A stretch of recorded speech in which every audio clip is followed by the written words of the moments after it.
My name is Bastien Sachet, and I'm the CEO of Earthworm Foundation. Earthworm is a not-for-profit organization whose mission is the regeneration of the soils and the forests of our planet. We've done this for over 20 years by working with companies that are committed to change and helping them answer 3 key questions. In this series, we will discover the women and men who are asking these questions. Join me to learn more about what drives them and their ideas to regenerate our world. Today we have the pleasure and the privilege to welcome Hallvard Bremnes. Hallvard is Global Head for Sustainability for Givaudan. So for those who don't know, Givaudan is the leading company in the world for flavor and fragrances. It sources over 13,000 raw materials from all over the world, chemical, synthetic and natural raw materials, of course. When I look at Givaudan's commitment to become climate positive before 2050, so all these are very ambitious programs, and on your side, you basically have to make all those targets converge. How do you approach the complexity of it? So complexity is what we master. I think fundamentally this is what Givaudan is about, that we take care of the complexity. We are very methodic in the approach. And we are building on a heritage of 250 years. So it's not new what we're doing. Mm-hmm. But to become climate positive, we can only do the right thing if we include all emissions, even the indirect emissions, what is often referred to as being the extra mile for many companies. The scope 3. Scope 3. The scope 3. So we need to be inclusive in our approach, be methodic, but also be mindful about the resources we allocate to the projects and leverage the synergies. But in many cases, we need to define programs that are easy to understand because we need to engage people. This is a big challenge, and we work hard on this. And this is, also with partnerships like with the Earthworm. We also are much more selective and bringing, the right resources, the right actions to really transform and ensure we have a trustful relationship across the entire value chain. Your commitment will be realized not alone. It will be realized, of course, with the employees, but in great part, it will be about how your clients and how your suppliers are actually, on one side, supporting you in your journey, and on the other side, actually delivering the transformation. What could be done more to accelerate the journey on those sides? Very often, people, like every single citizen, will have misconceptions from time to time about something, about, for example, palm oil, or is it good, is it bad? What is good and bad?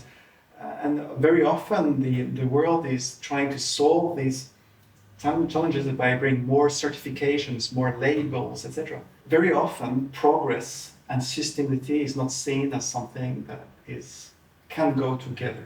So how do we connect all of this, and how do we create the equation that's 1 + 1 = 3? Because 3 is about how do we connect with the supply chains, how do we bring this all together, and that there is no weak spots in the approach. I think this is a big challenge. I mean, on our side, supply chain is always a big part of the impact. It's also opaque, it's complex, it's vast, it's a lot of interactions. So how do you prioritize where you go and how you focus your energy? It's a kind of a jigsaw, and we all play a role in there, and that's the beauty of it. But we need to be mindful that we need to direct the right resources at the right time, the right place, in a very methodic manner, or we all get lost. I think that's the message. The world is going for naturals. Everyone wants natural raw materials, natural ingredients. We see this on packagings, etc.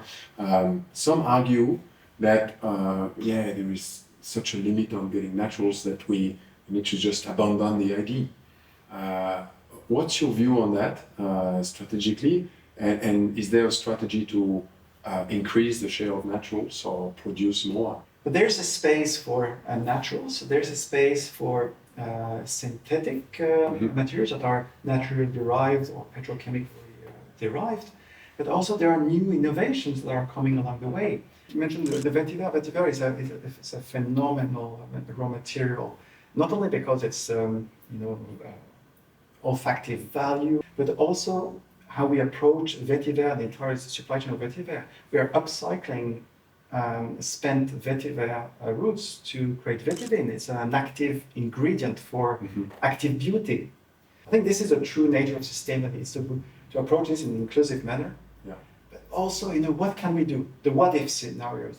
We create, for example, amorphic, so there's a very famous perfumery raw material that smells fabulous. Before we, there are various ways to produce it, but today with our latest development and biotech investments and innovation, the starting point is sugar. So innovation is a key element of future success. Looking at the future, how do you see the next 10 years and the priorities in the next 10 years for you and for Givaudan? We're talking about decade of action. It's not yesterday. Many things should have happened in the past, they didn't. Too often we believe that things will happen by themselves. Tackling inequalities, for example, the inclusion, diversity, is not something that happens naturally. Or if it happens naturally, it'll take forever. And on the climate action is to really integrate in company development a full decarbonization. So shifting from traditional energy sources toward fully renewable energy sources. When we look around us at the moment, recently we just heard about the floods in China. 200,000 people have to move and relocate. They have never seen that in 60 years. All these last years, we've had fires everywhere. We were thinking, okay, sometimes it will happen, but it's happening right now. What would be your message to everyone, basically, to keep hope? The world is not doomed.